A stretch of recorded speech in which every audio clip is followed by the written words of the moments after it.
모든 운동 경기에는 심판이 있습니다. 직접 경기를 뛰는 선수, 그리고 그 선수들을 지도하고 코칭하는 감독만큼 이 심판의 역할이 굉장히 중요합니다. 만약 이 야구나 축구 같은 이 운동 경기에 심판이 없다면 이 경기가 제대로 진행되지 않을 것입니다. 심판이 없이 운동을 하기도 하지요. 우리 동네 놀이터에서 꼬마 아이들이 혹은 학교 운동장에서 모여가지고 티볼을 하고 축구 경기를 하고 3-3-5 놀이처럼 경기를 할 때 여러분, 그거는 운동이 아니라, 경기가 아니라 놀이, 플레이라고 합니다. 그러니까 제가 볼 때는 그게 심판이 없어서 그런 것 같아요. 그러니까 심판이 없다라는 것은 공정하고 정직한 그러한 룰대로 경기가 운동이 되지 않는다라는 것을 이야기하기 때문입니다. 하나님은 이 땅에 특별히 심판의 역할을 하십니다. 하나님이 심판의 역할을 하시기 때문에 예수 믿는 우리들은 이 땅을 살면서 믿음을 따라서 살아갈 수가 있는 것입니다. 하나님은 심판의 역할을 하시기 위하여서 이 땅에 특별히 규칙을 만드시고요, 하나님의 이 인생에 대한 규칙을 만드시고 하나님이 정하신 그 규칙과 룰에 따라서 이 땅을 심판하시고 다스리시는 것입니다. 지난주 말씀을 통해 저는 하나님을 믿는 것이 쉬운 일이 아니다라는 것을 여러분에게 말씀드렸습니다. 값싼 은혜는 없다라는 거죠. 예수 그리스도를 믿고 구원받는 것이 사실은 굉장히 매우 값비싼 것이었다라는 것이었습니다. 세상의 모든 좋은 것들은 그에 합당한 값어치가 매겨져 있고 그만큼 지불을 해야지, 좋은 것이면 좋은 것일수록, 귀한 것이면 귀한 것일수록 많은 것을 가지고서야 얻을 수 있고 취할 수 있다라는 것이 참 상식적이다라는 것을 말씀드렸습니다. 하나님을 믿는 것도 그와 같습니다. 하나님을 믿는 것은 매우 좋은 것입니다. 복된 것입니다. 귀한 것입니다. 그와 동시에 매우 값어치가 나가는 것입니다. 그래서 때로는 우리가 하나님을 믿는 믿음 때문에 순교와 같은, 물론 우리 모두가 다 순교를 당하지는 않지만 순교에 버금가는 그러한 상황을 맞닥뜨리게 되기도 합니다. 하나님을 믿는 것은 쉬운 것이 아니죠.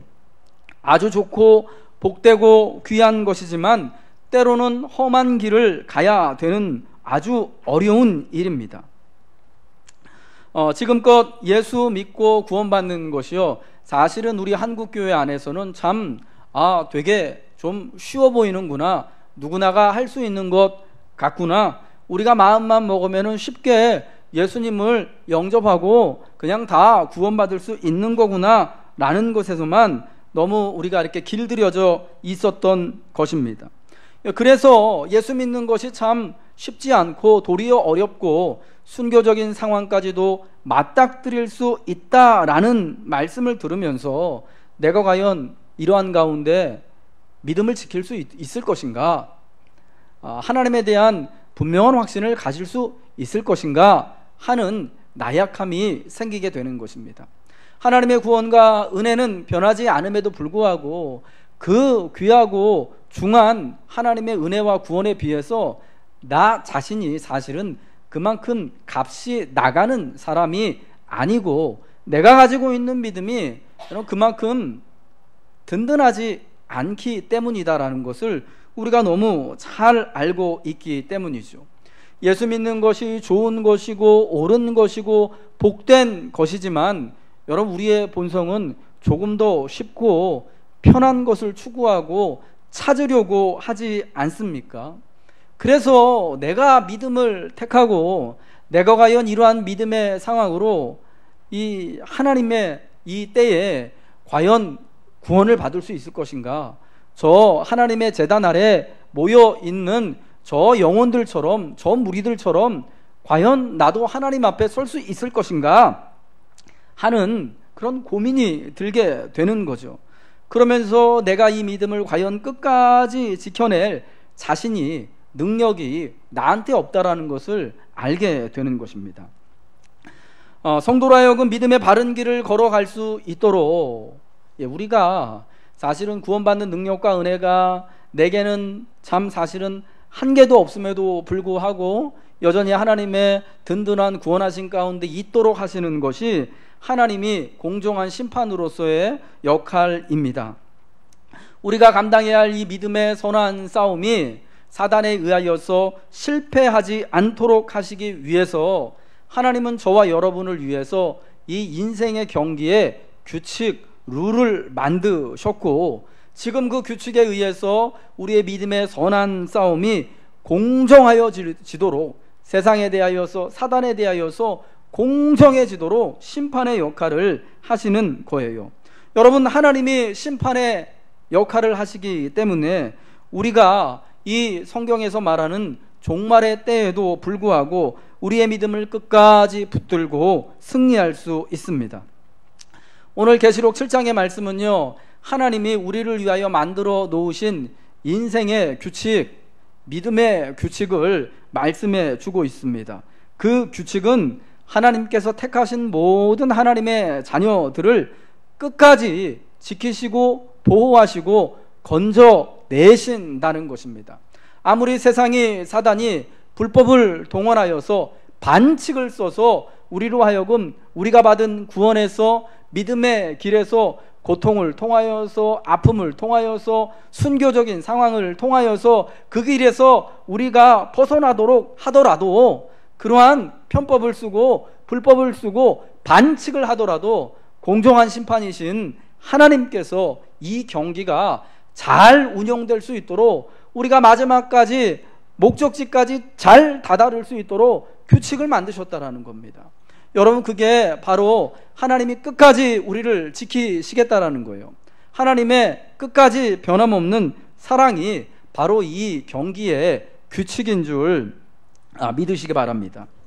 심판 대신 하나님이 정하신 규칙, 심판이신 하나님의 역할은요, 우리가 얼마나 좋은 선수인지, 우리 믿음의 경기에서 내가 얼마나 좋은 선수인지, 내가 얼마나 몸값이 비싼 사람인지, 내가 얼마나 아주 탁월한 그러한 능력이 있는지하고는 사실은 관계없이, 여러분, 이 경기가 하나님의 신실하신 성품에 의해서 내가 사랑하기 때문에, 하나님이 택하시고 사랑하셨기 때문에 끝까지 지키시고 붙잡으신다라는, 여러분, 이 하나님의 은혜에 의해서 경기의 결과가 여러분 이미 결정되었다라는 것을 우리가 확신해야 한다라는 것입니다. 계시록 7장의 말씀은요, 계시록의 7인 심판과 그리고 7 나팔 심판 시리즈 사이에 끼어져 있는 삽입된 장면입니다. 이 계시록을 읽다 보면은 3개의 커다란 심판 시리즈가 나옵니다. 우리가 지난주에 봤던 보좌에 계신 어린 양이신 예수님께서 이 봉인된 두루마리, 7인으로 봉인된 두루마리의 그 봉인들을 하나씩 뗄 때마다 이 땅의 심판의 일들이 일어나는 7인 심판 시리즈가 있고, 그 다음에는 7 나팔 심판 시리즈가 나오고, 이어서 7 대접 심판 시리즈가 나옵니다. 근데 여러분, 이 심판의 시리즈들이요, 시간 순서대로 이렇게 나오는 게 아니에요. 이번 달에는 7 나팔, 7인 시리즈가 세상에 떨어지고, 그 다음 달에는 7 나팔 시리즈가 나오고 이런 게 아니에요. 왜 그러냐면은 이 계시록의 구성 자체를 우리가 면밀히 살펴보면은 그것을 깨달을 수 있는데, 이 7인 심판 시리즈하고 7 나팔 심판 시리즈 사이에 계시록 7장, 하늘에 하나님께서 택하신 14만 4천 명의 하나님의 사람들이 있는 장면이 나오게 됩니다. 왜 이 장면을 삽입을 했느냐?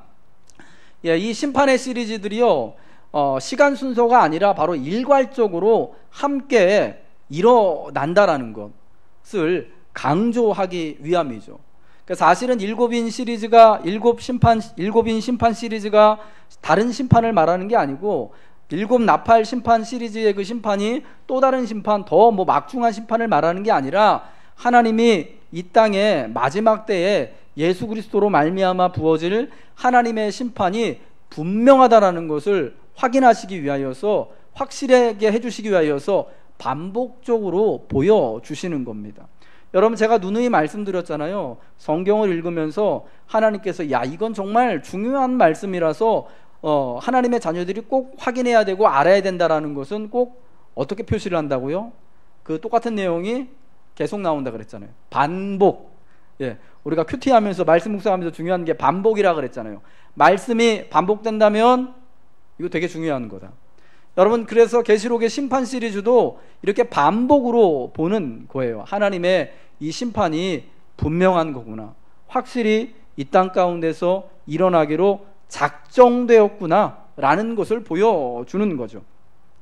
근데 특별히 이 심판의 시리즈 사이에 끼워져 있는 7장이 중요한 이유는 뭐냐, 종말에 하나님의 심판이 땅에 일어나는데도 불구하고, 심판의 일들이 일어나고 있는데도 불구하고요, 하나님이 택하신 하나님의 백성들은 그 심판으로부터 어떤 해함도 받지 않는다라는 것을 보여주신다라는 거죠.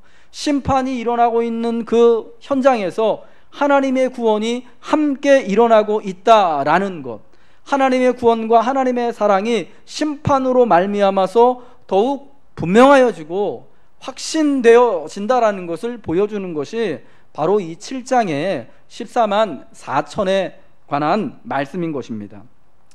이 종말의 심판을 행할 4명의 천사가 땅의 4모퉁이에 섰습니다. 이것은 하나님의 심판을 이 땅에서는 아무 데서도 피할 수 없다라는 것을 의미하는 거예요. 곧 하늘의 심판이요, 이 땅에 행해질 거예요. 7인 시리즈 중에 아직 우리가 7번째 인이 떼어지는 거는 보지 못했잖아요. 7번째 인이 언제 떼어지느냐, 8장에 가면 떼어지는데, 7 나팔이 불면은, 첫 번째 7 나팔이 불면은 7인이 떼어져요. 그래서 7인 시리즈하고 7 나팔 시리즈가 다른 심판 시리즈가 아니라 반복돼서 일어나는 똑같은 하나님의 심판이다라는 것을 말씀하는 거예요. 왜냐하면은 이 심판 시리즈가 이렇게 7번째하고 앞에 있는 심판 시리즈의 7번째하고 뒤에 나오는 심판 시리즈의 첫 번째 그 심판이 같이 묶여서 나오거든요. 우리가 먼저 알아야 할 것이 있는데 뭐냐면, 계시록에서 하늘은요, 하나님이 계시는 곳이에요. 하나님의 백성들이 거주하면서 하나님을 찬미하는 곳, 하늘입니다. 심판의 진원지, 이 땅에 이루어질 심판이 떨어지는 곳이 바로 하늘입니다. 반면에 계시록에서 말하는 땅은 하나님을 대적하는 사단이 있는 곳이에요. 사단을 추종하는 자들, 하나님을 경배하는 것을 거절하는 악한 세상이 머무는 곳이 바로 땅입니다. 근데 여러분, 하나님의 심판은요, 늘 땅에 쏟아집니다. 하늘에서부터 땅으로 쏟아지는 거예요. 하나님의 백성들은 물론 이 땅에 남아 살아가고 있지만, 존재적으로는 요한과 같이, 요한이 밤모섬의 유배 생활을 보내고 있지만, 이 하나님께서 이 계시의 말씀을 보여주셔서 하늘이 열리고 하늘의 성전을 보고 거기 참여하게 하시는 것처럼, 우리도요, 이 땅을 살아가지만 존재적으로는 하나님 나라, 하늘에 속하고 있다라는 것을 분명히 해주고 있습니다. 그럼에도 우리의 현실은 이 땅을 살고 있기 때문에, 땅에 남아 살아가고 있기 때문에, 아직 이 땅에 남아서 고난의 때와 또 때로는 순교적인 죽음까지도 감당해야만 하는 그런 시련의 순간들을 맞이하게 된다라는 것입니다. 여러분, 그럼에도 이 땅에 부어질 그 진노의 심판으로부터 우리는 조금도 영향을 받지 않습니다. 고통은 피할 수 없지만, 고난은 피할 수 없지만, 오히려 이 땅에 떨어지는 그 고난과 고통과 심판을 통하여서 하나님의 온전한 구원하심과 긍휼하시는 은혜에 들어가게 되는 것입니다. 이 4명의 천사가 심판을 행하기 위해 서 있는데, 이 4천사와는 다른 한 명의 또 다른 천사가 저 해 뜨는 곳에서부터 나와서 이 4명의 천사 앞에 서서 그들에게 외칩니다. 계시록 7장 3절의 말씀입니다. 이르되 우리가 우리 하나님의 종들의 이마에 인치기까지 땅이나 바다나 나무들을 해하지 말라. 7장 3절에 나와 있는 말씀이죠. 이 해 돋는 곳에서 나와 있는 올라온 천사가 하는 일은 뭐냐? 이 땅을 심판할 4명의 천사들이 땅을 심판하기 전에, 땅에 있는 모든 것들을 해치기 전에 이 땅에 살고 있는 하나님의 백성들의 이마에 표식을 하는 일을 하는 것입니다. 그래서 이 땅에 심판이 떨어질 때 하나님의 백성들이 그 심판으로부터 해함을 받지 않도록, 여러분, 구원함을 받도록 하는 일을 하는 것입니다. 이것은 하나님의 백성에 대한 하나님의 완전한 소유와 내가 내 백성을 보호하고 완전히 구원하겠다라는 것을 의미하는 것입니다. 여러분, 옛적에는요, 자기 집에 속한 노예들, 종들에게 야, 이 노예는, 이 종은 누구누구에게 속했다라는 표시로요, 몸에 이마나 혹은 여기 뭐라 그러죠, 여기 손등에 죄송합니다, 이게 생각이 안 나네요. 이마나 손등에 몸에 잘 보이는 곳에 이렇게 도장을 찍었어요. 아, 이 사람은 누구의 어느 집에 속한 물건이다. 죄송합니다. 옛날에 이제 그런 개념이었으니까 이 사람은 누구의 것이다라고 도장을 찍었습니다. 여러분, 하나님의 천사가 하나님의 사람들에게 이 이마에 인을, 하나님의 인을 찍는다라는 것은 이 사람들은 비록 땅에 살지만 이 땅에서 고난받고 살지만 하나님의 것이다라는 것을, 하나님의 소유다라는 것을 분명히 하는 것입니다.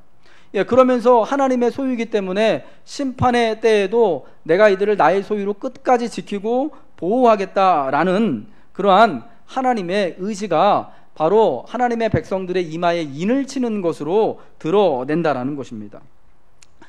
이마에 인을 치는 이야기는요, 하나님의 인을, 도장을 찍는 이야기는 사실은 요한이 계시록에서 처음 이야기하는 게 아니라 사실은 유대 사람인들이라면 너무나 익숙하게 잘 알고 있는 말씀이에요. 계시록 9장 죄송합니다.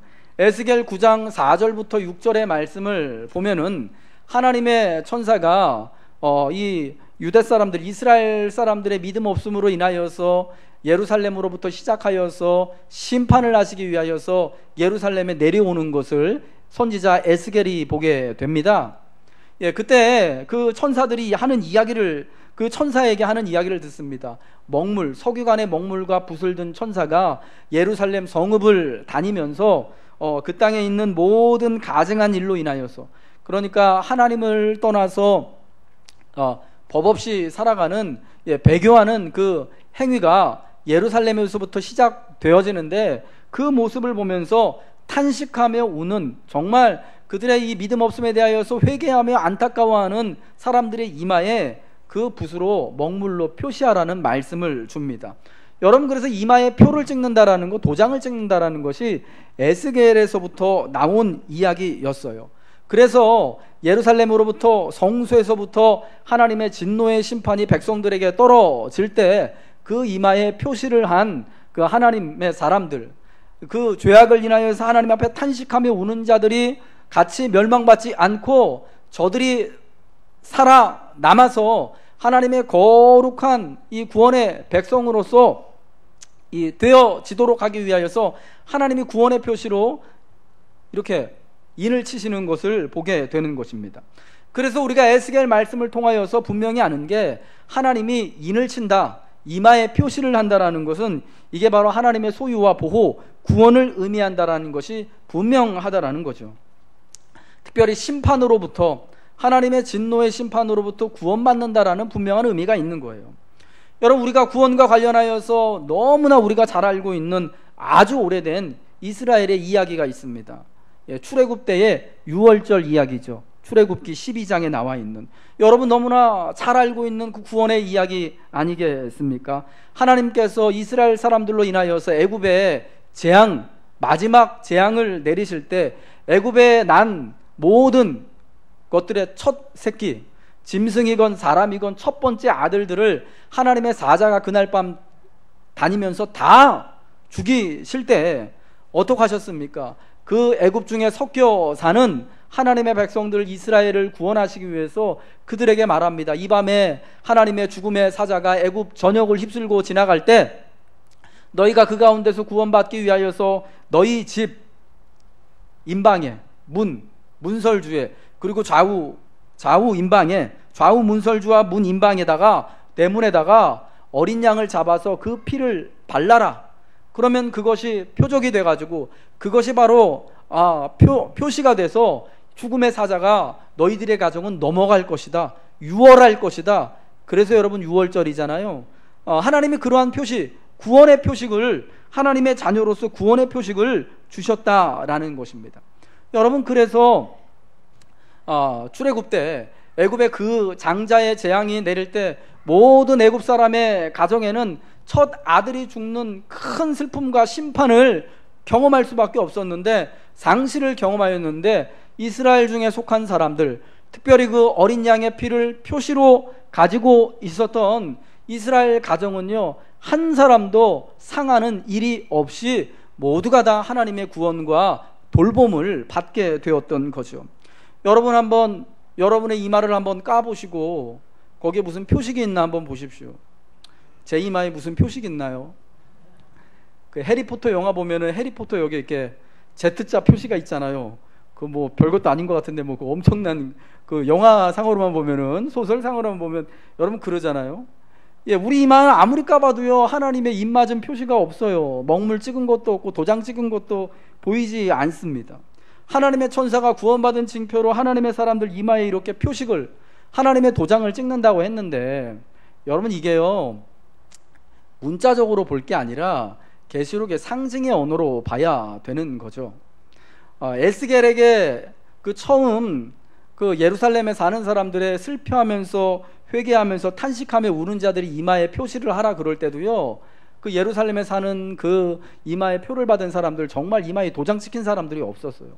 어떤 의미였냐면, 정말 이 예루살렘의 믿음 없음, 타락함을 인하여서 하나님 앞에 슬퍼하며 회개하며 민족을 위해서, 자기들의 신앙을 위하여서 회개 기도하는 사람들에 대한를 상징하는 것으로 이마에 도장을 찍으라고 말한 겁니다. 그러니까 바꿔 말하면 뭐냐, 어떤 의미냐면, 에스겔 9장에 나오는 이마에 하나님이 표시를 하라는 것은, 자, 이 믿음이 없는 가운데서도 하나님께 대하여서 탄식하며 회개하는 사람들의 그런 믿음을 의미하는 거예요. 하나님께 대하여서 배교의 그런 문화에도 불구하고 여전히 하나님 앞에 탄식하며 회개의 기도를 드리며 하나님만을 붙잡는, 여러분 그런 사람들이 바로 하나님의 이마에 하나님의 인을 친 사람들, 예, 표시를 받은 사람들이다라는 것입니다. 특히 여러분이 출애굽기 유월절 사건과 관련하여서 여러분 우리가 알게 되는 게 있어요. 그날 밤 하나님의 구원의 표시로 각 이스라엘 가정집에 어린 양의 피를 발랐잖아요. 여러분 이것처럼 여러분 이날 이제 우리가 예수 그리스도의 보혈로 말미암아서, 예수님이 십자가에 흘리신 그분의 보혈로 말미암아서 다 우리가 구원을 받은 것이죠. 여러분 그래서 이제는 우리가 받은 이 하나님의 백성들의 이마에 표시하는 그 표식은 뭐냐? 출애굽기 12장의 유월절 때 어린 양의 피를 바른 것처럼 어린 양이신 예수 그리스도의 보혈을 믿고 의지하는 것, 어떤 상황에서도 그 믿음을 견고히 붙잡을 수 있도록 하는 것이 바로 하나님이 하나님의 백성들에게 그 이마에 하나님의 도장을 찍어주시는 것이다 라는 것으로 우리가 그렇게 믿을 수 있다라는 것입니다. 여러분 계시록의 하나님의 인은 예수님의 십자가에서 흘리신 보혈을 의미하는 거예요. 예, 하나님의 도장이요, 여러분 이마에 꽝 박혀 있는 게 아니라 예수님이 십자가에서 흘리신 그 보혈, 그게 바로 하나님의 도장이고, 그 도장이 찍혔다라는 거는 내가 예수님의 이 보혈, 내가 오직 예수님의 피 흘림으로 말미암아 이 죄로부터, 사망으로부터 건짐을 받고 구원을 받았다라고 확신하며 믿는 것이 바로 도장 찍힌 여러분 그 증거라는 것입니다. 그래서 계시록에서 예수님을요 죽임당한 어린 양, 일찍 죽임을 당한 어린 양의 모습으로 표현하는 거예요. 계시록 5장에 어린 양이신 예수로 말미암아 우리가 하나님이 구원하시는 온전한 그 표식을 받아서 이제 그 구원에 있어서 우리가 완전하다, 든든하다라는 것을 말씀해 주기 위해서인 거죠. 여러분 출애굽 그 사건이 있었던 6월절 날 그 밤에 일이 있었을 때 이스라엘 가정 중에 장자가 죽지 않는 일들이 일어난 게, 이스라엘 사람들이 애굽 사람들보다 좀 더 거룩하고 경건하기 때문에 여러분 그들에게 뭔가 특별한 믿음의 능력이 있었기 때문에 그런 것이었겠습니까? 아니에요. 이스라엘 사람들 사실 애굽 사람들하고 똑같이 430년 섞여 살면서요 사실은 애굽화된 사람들이었어요. 하나님에 대한 믿음, 거룩에 대한 소망, 정결에 대한 소망이 여러분 그렇게 든든한 사람들이 아니었던 거예요. 그래서 모세가 바로를 찾아가서 내 백성 보내라고 하니까 바로가 여러분 수차례 걸쳐서 거절하잖아요. 그리고 모세가 찾아갈 때마다 어떻게 합니까? 이 사람들이 진짜 한가하니까 이런 얘기하는구나 싶어가지고 더 고된 일을 시켜요. 그러니까 백성의 장로들, 백성의 대표들이 어떻게 합니까? 바로를 찾아가가지고 우리가 잘못했으니까 제발 그러지 말라고. 그리고 모세와 아론에 대하여서는 원망하잖아요. 니네 때문에 우리 다 죽게 생겼다고. 믿음 있는 사람들이 아니었어요. 예. 사실 그들의 모습만 봐서는 하나님이 그렇게 어린 양 피 발라주고 그렇게 그들에게 이러한 이 심판에서 건짐을 받도록 할 만한 건더지가 하나도 없었던 것입니다. 예, 이와 마찬가지로요, 우리도 하나님의 표시에 우리 이마에 하나님의 표시인 하나님의 도장인 예수 그리스도의 이 피 흘림과 예수 그리스도의 보혈을 믿게 되는 것이요, 그로 말미암아 구원받게 되는 것이, 여러분 내가 뭐 대단한 믿음이 있기 때문에 내가 진짜 이 마지막 날 심판의 날에 죽기까지 진짜 막 이 순교에 이르기까지 예수님을 부인하지 않는 믿음을 지켜서 진짜 순교당할 만한 능력이 있기 때문에 여러분 그런 구원이 임하는 게 아니에요. 사실 나한테는 그런 능력이 없지만 내가 이 어린 양이신 예수님을 온전히 믿고 따를 수 있고 참 끝까지 붙잡을 수 있는 은혜와 믿음이 하나님께로부터 오기 때문에 여러분 그런 순교적 죽음도 감당할 수 있는 거고요. 끝까지 예수의 보혈만이, 예수께만 내가 경배하고 헌신하겠다, 내가 주님만 붙잡겠다라고 하는 고백을 할 수 있게 되는 것입니다. 여러분 꼭 기억하시기 바랍니다. 하나님의 종들의 이마에 있는 도장이다라는 것은 결국 우리가 어린 양이신 예수의 보혈을 굳게 믿을 수 있는 믿음을 하나님께로부터 받은 것을 의미하게 되는 것입니다. 이 사랑하는 여러분, 이것은요 정말 하나님의 놀라운 은혜와 사랑을 우리에게 보여주시는 것이죠.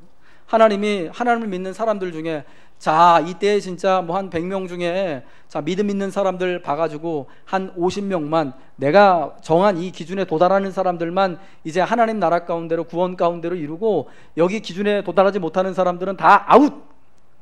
여러분 이렇게 냉정하고 아주 정말 정확하게 심판으로서 역할을 하시는 게 아니라, 우리가 거기에 다 도달할 줄 못할 것을 하나님이 아셔요. 그래서 하나님의 믿는 그 백성들의 이마에, 우리들에게 이마에 인을 쳐주셔서 예수를 믿는 믿음을 주셔서 우리가 그 믿음 안에서 넘어지지 않도록, 비록 고통과 이런 고난과 억압 같은 상황 가운데 있더라도 정말 예수 믿는 믿음 때문에 승리할 수 있도록 하나님이 살 길을 열어주시는 거예요. 여러분 우리는 하나님의 온전하고 완벽한 사랑 가운데 있기 때문에 심판이 행해지는 가운데서도 구원함을 누리고 은혜를 받게 되는 줄 믿으시기를 주님의 이름으로 부탁드립니다. 여러분 계시록 6장에 다시 한번 마지막, 그 6장의 마지막 질문으로 돌아가겠습니다. 그들의 진노에 큰 날이 이르렀으니 누가 능히 서리요? 여러분 누가 능히 설 수 있겠습니까? 하나님의 사랑하심을 받은, 그래서 하나님의 구원하심을 받은 하나님의 자녀만이 능히 여러분 이때 믿음으로 서서 함께 하나님의 은혜에 들어가게 되는 것입니다. 밤모섬에 유배 갔던 이 요한도요 굉장히 두려웠을 것입니다.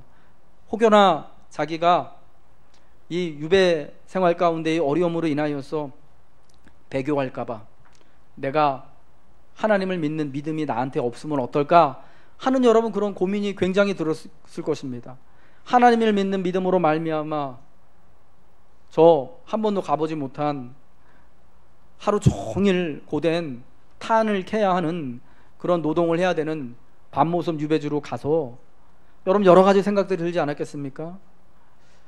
이렇게 교회가 힘든 상황 가운데 있고 주님을 믿는 신실한 사람들이 사실은 별 잘못한 거 없음에도 불구하고 이렇게 순교를 당하고 고난을 당하고 어려움 가운데, 우리가 고민하는 거하고 똑같은 고민을 했을 겁니다.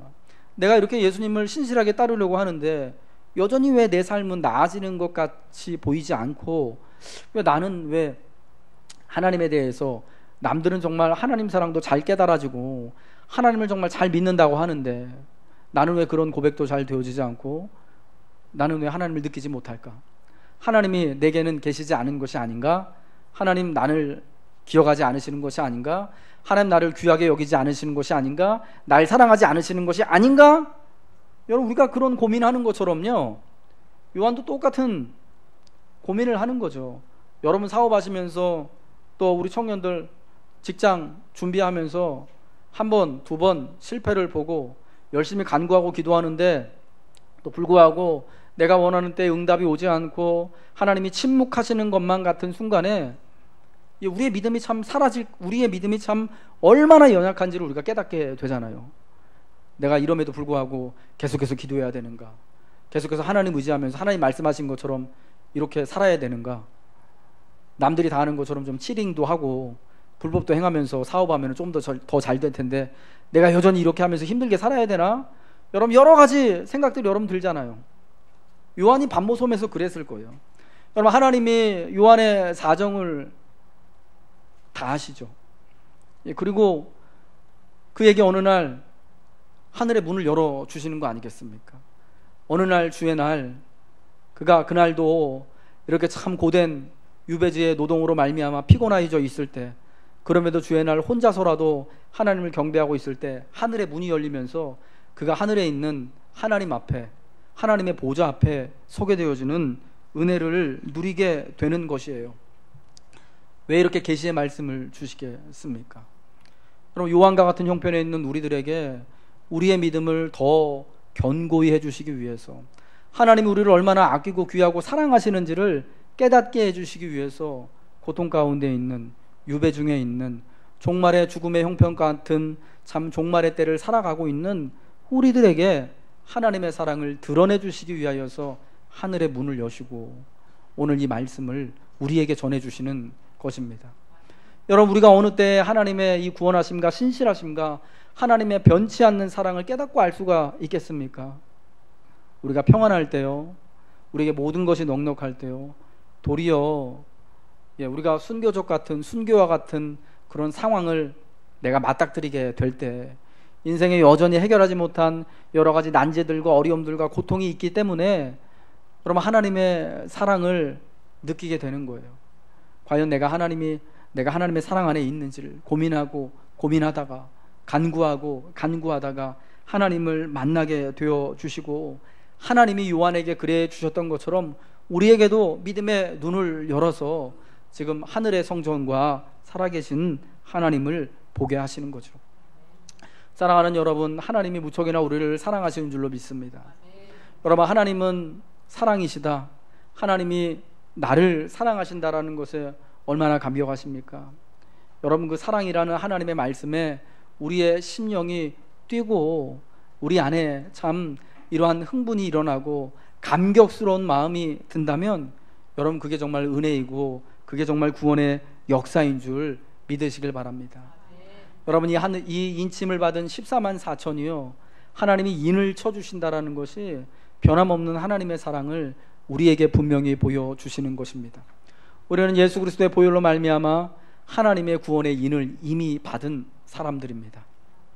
하나님의 이 놀라운 사랑, 우리가 이 땅 가운데 살면서 이 사랑을 붙잡고 이 마지막 때를 믿음으로 살아가시길 바랍니다. 우리가 결국 하나님의 돌보심으로 인하여서 하나님의 사랑하심으로 말미암아 우리는 온전한 승리를 이루게 될 것입니다.